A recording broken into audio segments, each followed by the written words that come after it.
হার মানলে হার, লড়লে জয়, এই ছোট্ট বাক্যটির মধ্যে লুকিয়ে আছে জীবনের এক গভীর দর্শন। মানুষ জন্ম থেকেই সংগ্রামের মধ্যে দিয়ে বড় হয়। প্রতিটি ধাপে, প্রতিটি মোড়ে তাকে নানা চ্যালেঞ্জের মুখোমুখি হতে হয়।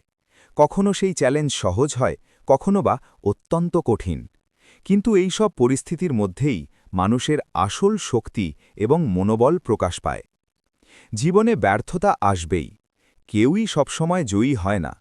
পরীক্ষায় খারাপ ফল, কর্মক্ষেত্রে ব্যর্থতা, সম্পর্কের টানাপড়েন, এসবই জীবনের অংশ।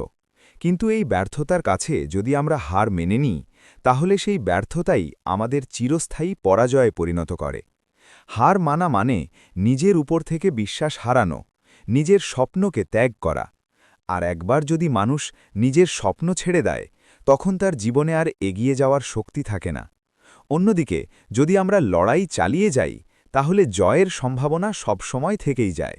লড়াই মানে শুধু বাহ্যিক প্রতিবন্ধকতার বিরুদ্ধে সংগ্রাম নয়, বরং নিজের ভয়, সন্দেহ এবং দুর্বলতার সাথেও যুদ্ধ করা।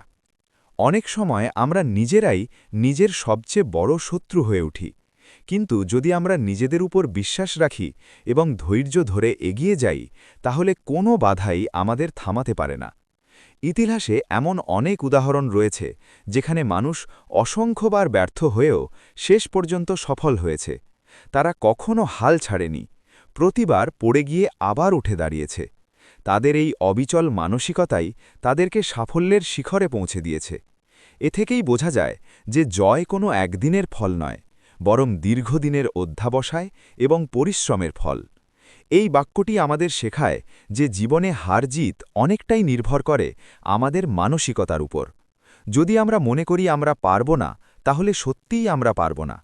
কিন্তু যদি আমরা বিশ্বাস করি যে আমরা পারব এবং সেই অনুযায়ী চেষ্টা চালিয়ে যাই, তাহলে একদিন না একদিন সফল হবই।